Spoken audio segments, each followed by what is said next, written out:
નમસ્કાર દર્શક મિત્રો, એક ભારત ન્યૂઝ મીડિયામાં આપનું હાર્દિક સ્વાગત છે। હિંમતનગરની હાથમતી નદીમાં મહિલા પાણીના પ્રવાહમાં તણાઈ જતા વિડીયો સામે આવ્યો। હિંમતનગર મહેતાપુરા હાથમતી નદી નીચલા કોઝવે પરથી મહિલા પાણીમાં તણાઈ। પ્રાપ્ત માહિતી મુજબ હિંમતનગર મહેતાપુરામાંથી પસાર થતી હાથમતી નદી પરથી એક મહિલા પાણીના પ્રવાહમાં તણાઈ।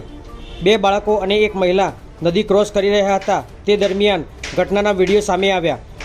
અમારા પ્રતિનિધિ દ્વારા વિડીયો બનાવવાનો હેતુ સરકાર તરફથી તેમજ અન્ય વારંવાર કહેવામાં આવે છે કે નદી નાળાથી દૂર રહેવું, તેમ છતાં નાગરિકો દ્વારા અમલ ન કરાતા તેમ હેતુથી વિડીયો બનાવી સોશિયલ મીડિયામાં વાયરલ કરવામાં આવ્યો હતો અને આ સમગ્ર ઘટના કેચઅપ થઈ હતી। હાલ તો આ વિડીયો માધ્યમથી પોલીસ દ્વારા તપાસ કરી રહી છે। હિંમતનગર ફાયર બ્રિગેડે મહિલાની તપાસ કરી રહી છે।